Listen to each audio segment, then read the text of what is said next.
गांव की एक सुनसान गली में हर रात एक अजीब सी दुकान खुलती थी। एक छोटा सा ठेला जहां बैठा होता था समोसा वाला रमेश। उसके समोसे बेहद स्वादिष्ट थे और कीमत इतनी कम कि हर कोई हैरान था। लोग दूर दूर से आते और उसके समोसे खाकर चले जाते।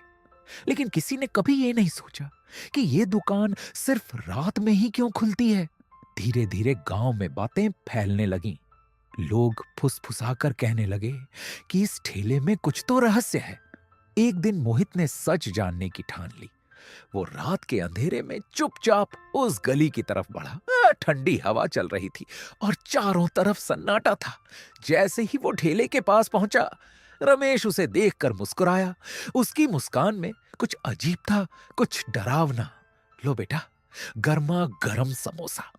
मोहित ने जैसे ही एक निवाला लिया, अचानक उसके शरीर में एक सिहरन दौड़ गई। हवा तेज चलने लगी, वो असलियत हुई और माहौल बदल गया।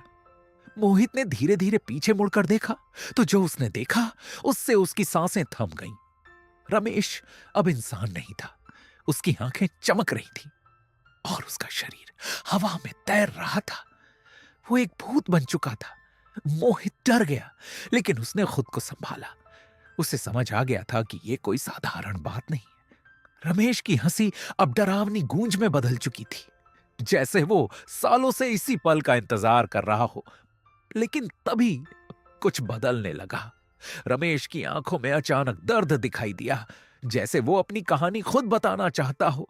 वो कभी एक लालची इंसान था जो लोगों को धोखा देकर उनसे पैसे लूटता था, और उसी लालच ने उसे इस अंधेरे में धकेल दिया। मोहित ने डर के बजाय हिम्मत दिखाई। उसने सच्चाई को सामने लाने का फैसला किया। जैसे ही सच सामने आया, रमेश की आत्मा धीरे धीरे शांत होने लगी। उसके चेहरे पर पहली बार सुकून नजर आया, और फिर एक चमक के साथ वो हमेशा के लिए इस दुनिया से गायब हो गया।